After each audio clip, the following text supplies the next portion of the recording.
Juliana, en Buenos Aires, ¿se está convirtiendo Europa en una colonia del Islam a largo plazo, como lo plantean, por ejemplo, analistas como Oriana Fallaci en Italia?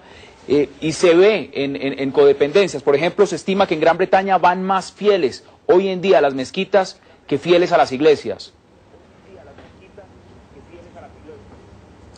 Bueno, ciertamente estas predicciones o proyecciones están basadas en investigaciones demográficas serias. Hace poco un político europeo señalaba que un siglo atrás, por ejemplo en Holanda, no había 50 musulmanes y hoy había, si mal no recuerdo, 10 millones. Entonces hay de hecho ciudades marginales dentro de ciertos países europeos en los que ya son mayoría la población musulmana.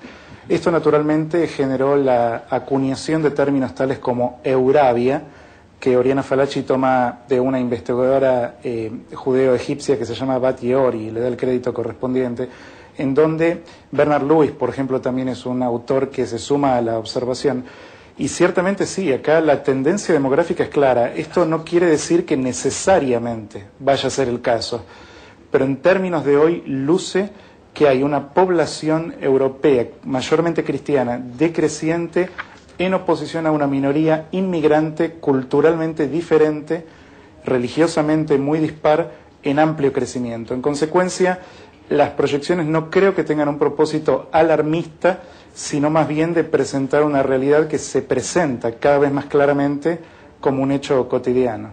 Basado en eso, María Teresa, lo que podemos decir es que el enfrentamiento entre el gobierno suizo y el gobierno libio va a ser una proyección de lo que va a venir adelante en otra medida mucho más grande, porque sencillamente esta población musulmana va a seguir creciendo en Europa y esas diferencias se van a seguir acentuando y marcando aún más. Claro, ya lo vimos en Francia, ahora en Suiza, que tal vez era de los países que esperábamos a donde llegara más lentamente, pero yo creo que es un proceso que se va a vivir en toda Europa y las peticiones o la población musulmana y sus manera de ver el mundo va a chocar definitivamente con Occidente, ya está chocando y cada vez va a ser un choque más fuerte, con mayores ondas para el sistema internacional. Marcos, el rol de Suiza como país neutral, siempre ha querido jugar ese rol de país neutral. En este momento va a tener que buscar aliados. El tema con Libia es un tema que ya ha tocado sensibilidad, por ejemplo, en gobiernos vecinos como Italia, que ya le han dicho, esta postura suya de haber vetado a esos ciudadanos, ¿debió consultarla con la comunidad Schengen? Creo que la neutralidad suiza también es un poco anacrónica, se refiere más a conflictos europeos de antaño, donde Suiza jugó un país de neutral enriqueciéndose en el proceso, recibiendo los dineros que depositaban las víctimas o de los victimarios, y así se enriqueció Suiza. Creo que el país, el rol de Suiza como un país neutral hoy en día no juega. Suiza es un país que está en Europa, que no puede abstraerse del hecho que está en el centro de Europa, que su cultura es europea, que su cultura es cristiana y que está enfrentando el mismo desafío que están enfrentando los demás países de Europa, que es una minoría musulmana que, pues, por un lado, es verdad, no se adapta a las costumbres a los países donde están llegando. En algunos casos las familias son manejadas por la Sharia, por la ley islámica, contrario a las leyes del país, cosa que ocurre en Francia, que ocurre en Inglaterra, en Suiza seguramente también. Y por otro lado son minorías que económicamente están marginadas, que no se les dan los mismos derechos que los europeos. Entonces una mezcla explosiva entre la no adaptación y la marginación que está generando un problema que apenas estamos viendo sus comienzos, pero que obviamente que se va a volver cada vez más creciente, más complicado, más difícil, sumado a un hecho importante, Hassan, que da la pena mencionar, de las vueltas que ha dado la Unión Europea para aceptar a Turquía, que es un país musulmán y que no lo quieren aceptar, y la razón por la cual no se acepta a Turquía puede ser interpretada que no es aceptado por ser un país musulmán. Por lo tanto, esa conflictiva y compleja relación entre el Islam y Europa, que data de muchos siglos, está otra vez mostrándonos sus distintas facetas. Juliana, que han estudiado, ¿dónde apunta el Islam en Europa entonces? Bueno, primero va a ser la religión de mayor crecimiento en el siglo XXI, y de hecho va a convertirse, su influencia va a ser mayor. El asunto es qué tipo de Islam quiere Europa. Pero es lo que a mí me sorprende, la cantidad de intelectuales musulmanes que tiene Europa, increíble. Es decir, hay más desarrollo intelectual ahora del Islam en Europa que en el mismo Oriente.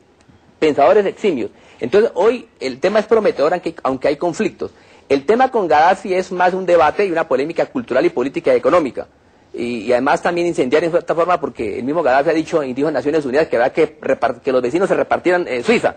Y acaban ese problema, porque no le veía razón a la existencia de Suiza. ¿sí? Pero lo cierto es que ese Islam va a ser influyente. Ahora, el debate de fondo también es que el Islam no hay que asimilar a los musulmanes de Europa, hay que integrarlos.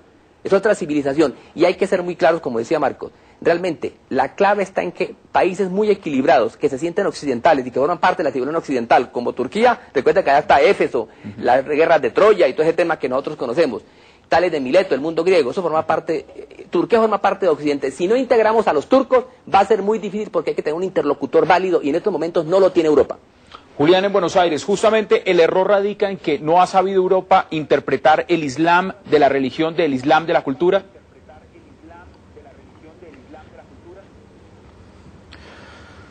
Bueno, creo que en realidad el tema es que en el Islam religión y cultura no están muy separadas, y política para el caso, es una integración. Por esto en parte vemos acá una actitud que nos luce a nosotros extraña, pero que desde el punto de vista de Gaddafi es normal, es decir, la disputa es política pero inmediatamente es transformada en un conflicto religioso.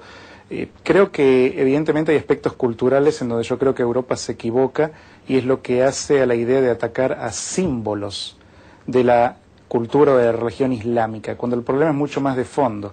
Prohibir una burka o prohibir minaretes no me parece que sea a mí la solución adecuada a la integración o contención, dependiendo del caso, de una inmigración ilegal. Bueno, ahí están esas posiciones. Nosotros concluimos por hoy. Hasta aquí llegamos con esta emisión de Zoom a la noticia. Gracias a nuestros analistas invitados hoy en estudio, Marcos Pekel, María Teresa Aya, Julián Zapata y a Julián Schlinderman en Buenos Aires. A todos nuestros contactos alrededor del mundo y a ustedes, nuestros televidentes. Gracias. Hasta una próxima oportunidad.